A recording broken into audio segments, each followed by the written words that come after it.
প্রত্যেকটা নদীর উৎপত্তি স্থল, প্রত্যেকটা নদী কোন জেলার মধ্যে দিয়ে প্রবেশ করেছে, প্রবেশ করার পর কোন নদীর সাথে মিলিত হয়েছে, মিলিত হওয়ার পর কোন নদী কি নাম ধারণ করেছে, প্রত্যেকটা আমরা ম্যাপ ধরে ধরে এমন ভাবে শিখবো জীবনে আর কখনো নদ নদী নিয়ে কোনো সমস্যা থাকবে না।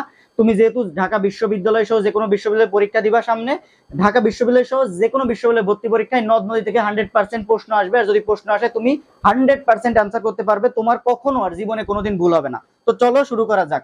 দেখো আমরা আজকে নদ নদীর উৎপত্তি স্থল, কোন নদী কোন জেলার ভিতর দিয়ে প্রবেশ করেছে, প্রবেশ করার পর কোন নদীর সাথে মিলিত হয়েছে, মিলিত হওয়ার পর কি নাম ধারণ করেছে, এগুলো একটা প্রত্যেকটা আমরা ম্যাপ দেখে দেখে ধরে ধরে আমরা আজকে শিখবো। প্রথমে দেখো এটা হচ্ছে হিমালয়ের গঙ্গোত্রী সিংহের হিমবাহ। এইখান থেকে একটা নদীর উৎপত্তি হয়েছে যেটা উৎপত্তি স্থলের নাম হচ্ছে গঙ্গা। এই গঙ্গা বাংলাদেশে প্রবেশ করেছে, এই যে এইখানটা হচ্ছে চাঁপাইনবাবগঞ্জ, এই চাঁপাইনবাবগঞ্জ জেলা দিয়ে বাংলাদেশে প্রবেশ করেছে। তাহলে এই যে গঙ্গা নদী প্রবেশ করেছে বাংলাদেশে কোন জেলা দিয়ে? চাঁপাইনবাবগঞ্জ। বাংলাদেশে প্রবেশ করেছে চাঁপাইনবাবগঞ্জ জেলা দিয়ে। প্রবেশ করার পর নিচের দিকে নামতে থাকে পদ্মা নামে। নিচের দিকে বাংলাদেশে প্রবেশ করেছে পদ্মা নামে। বাংলাদেশে প্রবেশের পর নাম ধারণ করেছে পদ্মা। বাংলাদেশে প্রবেশের পর গঙ্গা বাংলাদেশের চাঁপাইনবাবগঞ্জ জেলা দিয়ে প্রবেশ করেছে। প্রবেশ করার পর কি নাম ধারণ করেছে? পদ্মা। পদ্মা নাম ধারণ করে নিচের দিকে নামতে থাকে। তো পদ্মা নিচের দিকে নামতে থাক, আমরা অন্যান্য নদীগুলোর কি অবস্থা দেখে আসি।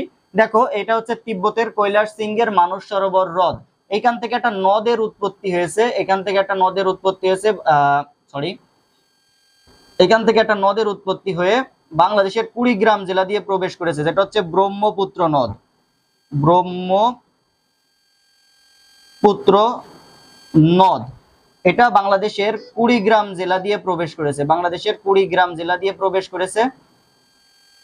কুড়িগ্রাম মানুষের কুড়িগ্রাম জেলা দিয়ে প্রবেশ করেছে। তারপরে এটা হচ্ছে ব্রহ্মপুত্র নদ, এর উৎপত্তি স্থল হচ্ছে তিব্বতের কৈলাস সিংহের মানস সরোবর হ্রদ থেকে। এইদিকে সিকিমের পার্বত্য অঞ্চল থেকে একটা নদী উৎপত্তি হয়ে বাংলাদেশের নীলফামারী জেলা দিয়ে প্রবেশ করেছে, সেটা হচ্ছে তিস্তা। এটা কি?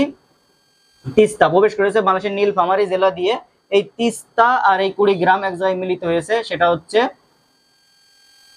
তিস্তা ব্রহ্মপুত্র এক জায়গায় মিলিত হয়েছে, সেটা হচ্ছে চিলমারি। কুড়িগ্রাম।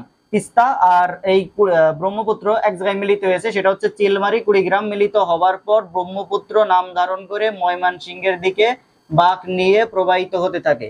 এইখানে 1787 সালে একটা ভূমিকম্পের পর নতুন একটা শাখা নদীর সৃষ্টি হয়। 1787